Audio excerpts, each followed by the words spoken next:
Tennessee's Wild Side is a presentation of the Jackson Foundation. Hi friends, welcome to the Wild Side. I'm Steve Hall on a hot and muggy Tennessee day out here where the world of wildlife is constantly shrinking. Years ago, you'd have to come out into the woods like this to have any chance of getting a glimpse of a wild animal. But these days, it's not uncommon to see turkey and deer and even their little ones out in our yards. So it's becoming increasingly important to study animal life and their populations because the quality of their lives and consequently ours is at risk. So I'm gonna go check this trap array and see what we got. It's a little bit like opening a gift when you aren't really sure what you're going to get. We'll check and see what we got here. Surprise! And yep, we got a copperhead. And this is one of our 4 venomous species here in Tennessee. A pine snake would have been well received, but Jesse Aker is not disappointed with his discovery. And we'll record anything that we catch and document it. Today we are out checking traps. It's part of a species diversity survey in Hardin County. And we're just interested in everything that lives on this particular landscape. By the looks of it, this is a male. You can tell by the tail there.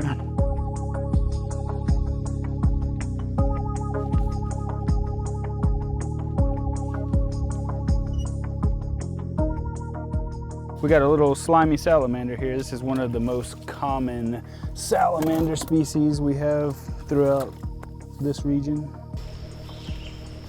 Jesse is Biodiversity Surveys Manager for the Tennessee Wildlife Resources Agency in Region 1, covering about 1/4 of the state. Everything west of the Tennessee River, every county west of that is Region 1, plus a couple counties on the east side. It's a lot.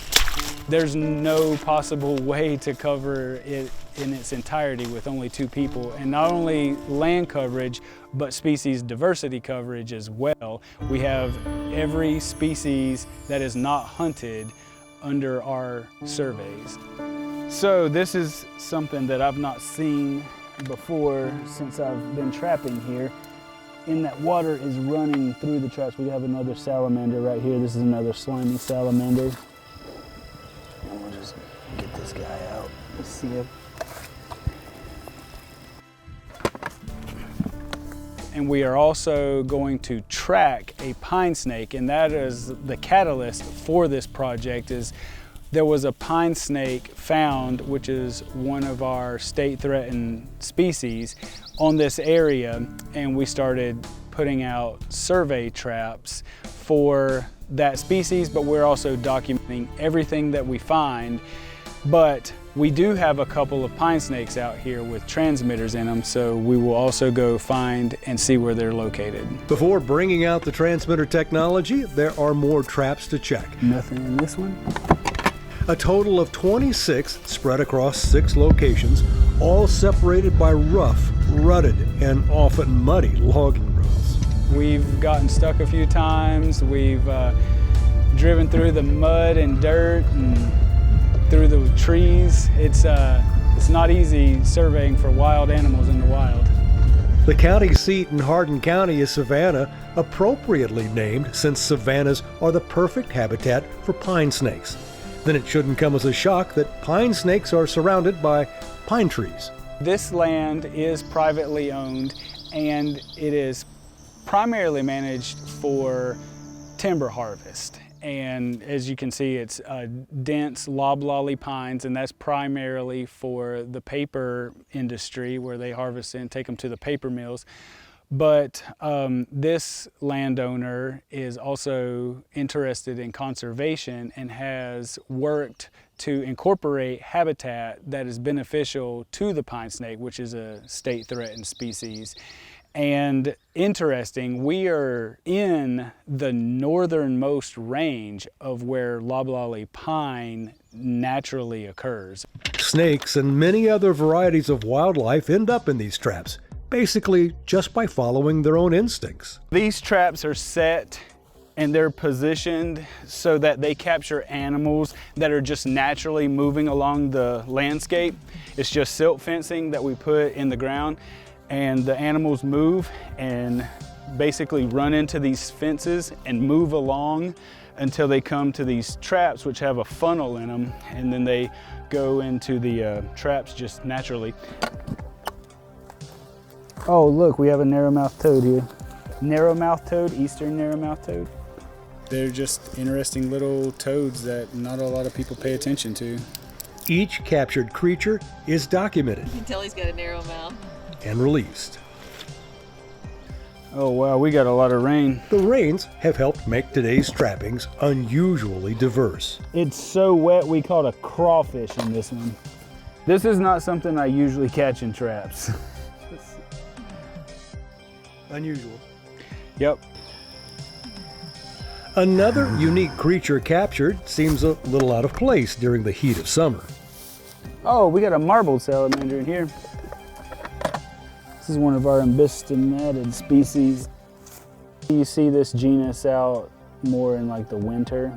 These guys you see often, they start breeding around October. One of the biggest surprises of the day, size-wise and otherwise, is a reptile that normally lives close to creeks, lakes, or rivers. Whoa, we have a large cottonmouth in here. Another one of Tennessee's 4 venomous. There are no bodies of water visible from here, so the cottonmouth may have followed recent flooding further inland than usual. In any case, this rather intimidating reptile seems just glad to get away. The sighting of 2 venomous snakes makes us wonder if Jesse has ever been bitten. Yeah, by everything that's non-venomous, including snakes, like the North American racer. That's a particularly grumpy snake, and when you catch those, they're gonna bite you. And as luck would or would not happen, depending on your perspective, 2 North American racers showed up in traps today. They are, of course, non-venomous. Now this is no doubt an aggressive snake. He's about to bite me again. Feels a little bit like a very rough piece of sandpaper rubbing across you. I mean, you do bleed. Their little teeth do puncture your skin and you bleed, but it doesn't hurt very bad. We're looking for the presence of snake fungal disease. Another non-venomous serpent trapped today is a predator appreciated by many people because it preys on venomous snakes. Yeah, there's a fun thought experiment that I often have is when I catch a king snake in one of these traps, I think to myself, what else used to be in here before you got in here? Solemn days alone in the wild are welcome ones for Jesse. He enjoys the solitude and the sounds of nature, and this project is feeding his sense of adventure. A good day is when I catch something either I don't see very often or I've never seen before. I have only seen a scarlet snake here, and it's only been twice in my whole life. I've never seen one in a zoo. I've never seen one in the flesh until I did this project here. With all the traps cleared, it's time to antenna up. 2 pine snakes captured on previous days have chips that are surgically implanted. So we're gonna go attempt to find a pine snake via radio telemetry.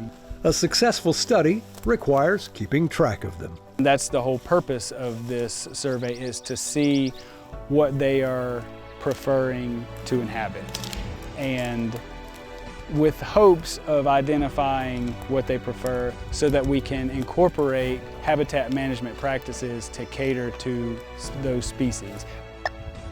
Yep.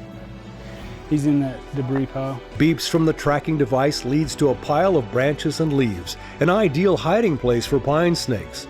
A carefully placed mobile phone gives us an undercover and non-invasive glimpse of the prize.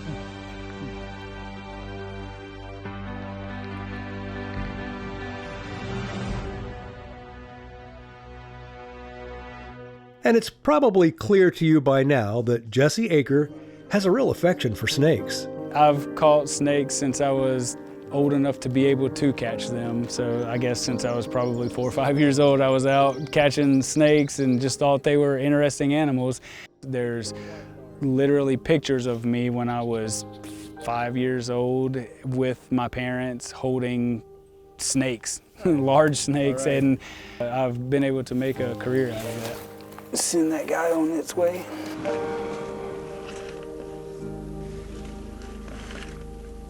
There's a lot more to learn about pine snakes and the efforts to protect them. Our website, wildsidetv.com, will lead you to more information. And TWRA's Jesse Akers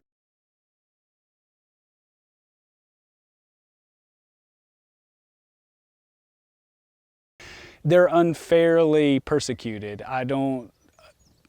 People have a natural fear of snakes, and because of that, snakes are often killed for no other reason than being a snake. And as much time as I spend with snakes, I realize that they're not aggressive for the most part. Anything that you try, any wild animal that you try to catch or handle or beat with a broom is going to get defensive, but them just behaving naturally, they don't go out of their way to try to attack you for any reason. And they're also very beneficial for us to have on the landscape because they keep our pests under control, like our mice and rats. And if we lost snakes, then the repercussions of that would far outweigh people's irrational fear of snakes.